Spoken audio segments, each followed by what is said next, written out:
Yo, America, planet Earth, what's good? This is your boy Codell, and welcome back to another episode of the Father's Gospel Podcast. Just because I like being honest, I literally just did this introduction a second ago. I realized I did not hit record. Luckily, I stopped myself before we were too deep into the interview, so this is still kind of fresh. So, yes, welcome you guys. We got Robert Garza back on the show. Mr. Garza, what's up, brother? How you doing?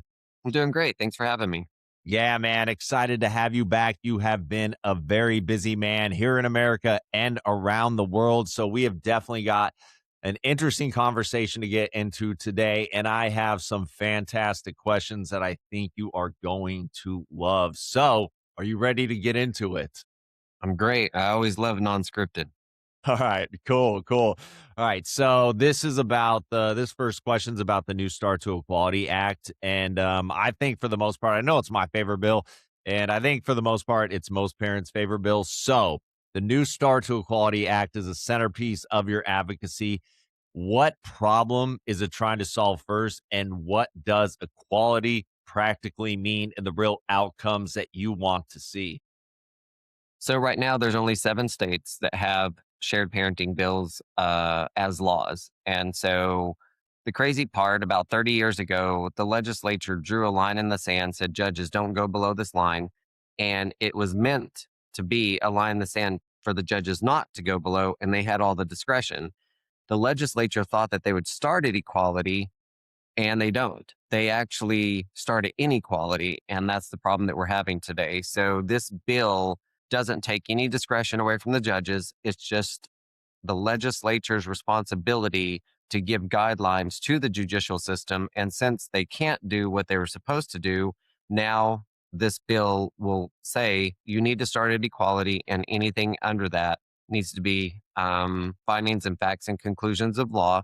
And they have to write why they went below it, and by clear and convincing evidence, not preponderance. Okay, so they have to write why they went below it. But just to clarify one thing, in your bill, A New Start to Equality, does it have that language clarified within the bill so it has those guidelines in place that the judges have to, essentially go by? Yeah, yes, it's a rebuttable presumption. So basically, it's this unless it's rebutted by these things, and it has it in the bill by clear and convincing evidence. And then if you do go below that standard, it has to be in writing. Okay, got you, got you. And you guys, I just want to make it clear, like I've been pushing this bill, so I am aware of how the bill works, but I kind of like to have him explain it. So, okay, cool. Let me get on to question two. So, top priority bills right now. If you had to name the most important bills that you believe the movement should prioritize at the moment, what are they and why are those the highest leverage targets? I think the time taken, time back bill and the three strikes should be the most sought after bills to get in first, because even if you have 50-50 custody, standard possession, or expanded standard, all someone has to do is make a false allegation or interfere with your child custody, and it goes to zero. So those two bills actually ensure the time that you've been given already. So essentially, and correct me if I'm wrong, but those bills kind of set the foundation and the infrastructure in place to kind of be able to allow the New Start to Equality Act function in the way that it should function and needs to function. Am I correct in saying that? Yeah, it's the way that it actually allows the system to work like it should. So you already have a court order. And so with that court order, someone makes a false allegation and it goes to zero. So that time taken, time back bill, whenever there's no finding of abuse or neglect, whenever the court takes your parental right on a precaution, when they return the child, they shall return the time. And it disincentivizes making that false allegation. And the three strikes actually stops that weaponization of interference with child custody.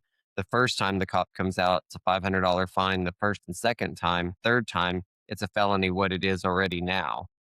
Okay. And so if you had to take these three bills, the new New Start to Equality, time taken, time back, three strikes, what would be your formula, your What would be first, second, and third for trying to get past? I think the time taken, time back is a very simple bill, and it's a no brainer. Uh, there's no fiscal note to it. There's no unintended consequences. Nobody goes to jail. Nobody gets a fine. Literally, if they hijack your spring break, I call it holiday hijacking. Um, they're going to lose their holiday. So it really disincentivizes making that false allegation. That's the number one that I think I would pass. Yeah, I like that because it doesn't disincentivize the false allegation, but then you're also kinda and I know can kinda be frustrating if you're dealing with this, but you're kinda not giving the legislatures too much at one time. You're kind of allowing them to digest the process and begin to take in the information, and that in the long run can, I believe, help them connect more dots, and then that warms them up to other bills. So, yeah, dude, no, that's dope. Okay, so let me ask you this. What okay, when you decide what bill to push next, what criteria matters most? Impact on families, feasibility, urgency, political window, public support, or could it be something else? Sure. Well, the great part about the bills is that we have about 12 bills written right now, and they're all amended for all 50 states. And so it's the advocates that pass the bills. And so let's just say you in Washington, I always tell people pick a bill that would have saved you 90% of your problems before they started. And so that's what advocates go with, whether it was they were trying to fight for 50-50, whether it was false allegations, interference with child custody, maybe their judge was kind of doing crazy stuff and what they weren't supposed to. So cameras in the courtroom would have solved that. Maybe they judge used the wild card best interest of the child. And so we have a bill for that too that defines it. So there's no more wild cards. Yeah. Yeah, that best interest of the child, I think, is, one of the crucial areas that if we can get fixed, that's gonna really help solve a lot of these issues because that language is just it's not very clear. It definitely leaves a lot of wiggle room. So let me ask you this, Garza.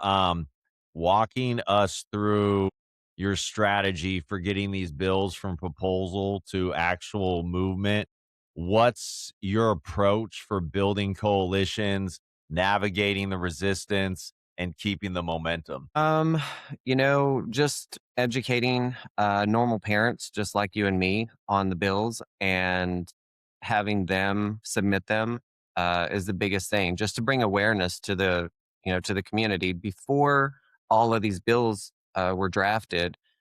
I was always trying to find a place that they were doing something, and every time I would go into a new chat or a new page, it was always a bunch of people basically it's an echo chamber. They were just saying how bad the system was, how bad CPS was, but nobody had a solution for it. And so now these are the solutions to those problems. I've done the same thing, gone into many chat groups over the years, but yours is the first one that I've really stuck with because you are providing solutions. A lot of these groups they end up becoming these chats where everyone is constantly reliving their trauma instead of trying to get the issue solved. The crazy part with that is we've kind of taken that out of our advocacy. Right. And though we recognize it, we actually have legislation training. And after the training, we give people 30 seconds to tell us like a 30-second pitch on what they went through. So Right. everybody has a chance to tell us about what they went through and tell their story, but now they have to get it out in 30 seconds. The crazy part about that, and everybody can understand this, when you go up to someone and as soon as you start talking to them, the conversation always turns into whatever family court is, right? Like Right. always. And so you just turn it into that. It's because you have trauma. And so if we can teach you and you can get it out in 30 seconds and then you have nothing else to talk about other than, whatever the going on that day, then that's amazing. That helps you through it. That's better than any therapy that I found is these drills to get you to talk to the legislators and get it out in 30 seconds. No, totally, because what it does is it does two things. It allows you obviously to express, these feelings that are very deep, but then you're also empowering yourself because you're taking those feelings and channeling them into solutions. All right, let me ask you this. Which US states are currently most central to this push? And are you also working with any countries outside the US where similar reform is taking shape? Yes. Well, we're in all 50 states. The time taken, time back laws passed in Texas, North Dakota, Utah, and we have bills probably in about 25 states right now of multiple bills. So these bills have just been written probably only in the last 8 months. Even the best interest of the child was probably written about a month ago. Well, then we'll go that to it in a minute. But to answer your other question, the crazy part is the same problem and the same solution for the whole world. It doesn't matter if you're in Bulgaria. I was just there. Australia. I'm about to go there. One Nation is a political group in Australia, and so I'm going to speak with them. I was in Canada, so I found that it's the same problem and the same solution for everywhere. Right, right. I was telling my friend in Australia, we are still the global power.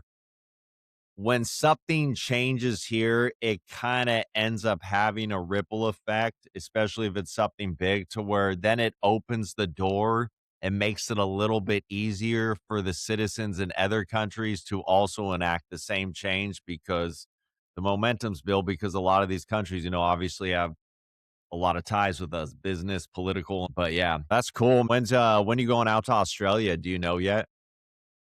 Probably next month. Dang, real soon, real soon. Okay, cool, cool. So are you doing a private meeting or are you doing like a big event? What's going on with that? So I'm not sure yet, but I do know that I'm meeting with the main person for One Nation. Okay, very cool. Very cool. Okay, well, Gonna be at a big event. I don't know if it's gonna be a small venue or just one on one, but well, I know it's gonna be one on one no matter what. So right, right, right. Well, that's cool, man. Yeah, well, I'll definitely obviously be keeping a lookout for as you're posting updates on that. Okay. So let me ask you this. What types of opposition do you face most often? Procedural, political, media driven, institutional? And what do you do in real time to counter it without losing the thread? so tell the truth is how I counter it. Dispel misinformation, another way to counter it. And usually, if someone is against one of my bills, then they don't understand the bill. And but once they understand it, then they'll be for the bill. So that's usually kind of what happens. And it's not one particular group. It's just basically individuals, if you think about it, because there's actually rational people that read the bill in the group. And it's just that, some people just dig in the sand and have to be against it, or maybe they have a personal problem with me. And so they try to, discredit me somehow because they can't discredit the bill. Now that's another thing. Now, if you think about all through history, if somebody, well, that would get us off on a tangent. But if somebody can't discredit something that you're doing, they'll try to discredit you. I think you've handled it very effectively. Between to me, what makes you effective, I've said this a million times, is your bills are obviously short and precise. And so you're not trying to solve everything at once with one bill. I think that's very good. And then two, your messaging, just the way you message is extremely effective. And the way your bills are written strips all that away and it takes it down to the core of the issue of the family. So I do think that's why you're very effective, bro. But okay. So this is my last question. When will it become the norm? And what do I mean by that, Mr. Garza? Okay. How long do you realistically think it'll take for the public and decision makers to treat equal shared outcomes and fairness as the default, not the exception? and what milestone would convince you you're on track if you haven't reached that milestone yet?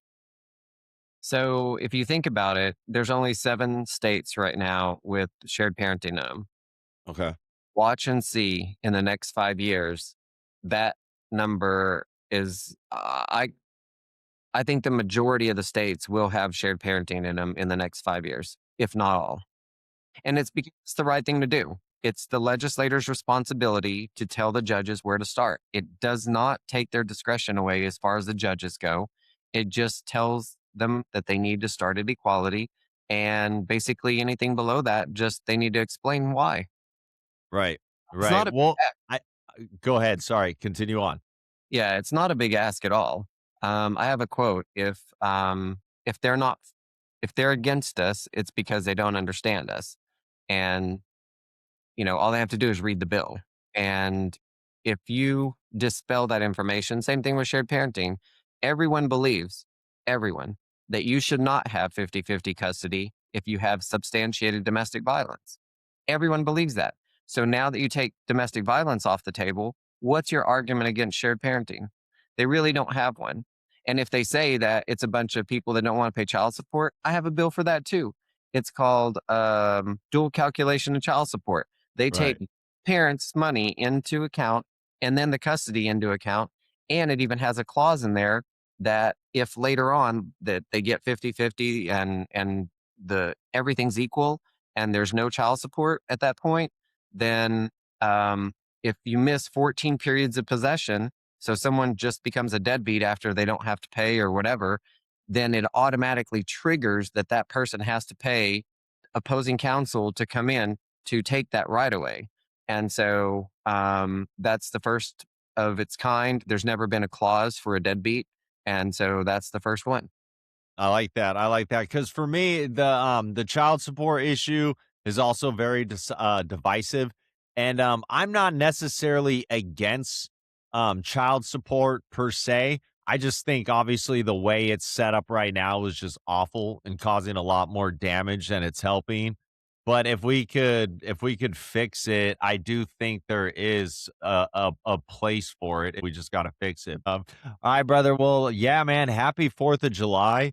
I will let you go, dude. Thank you for jumping on this interview, man. Much appreciated. And until next time, my friend, keep working hard, and I will talk to you soon. All right. Happy 4th. Happy 4th.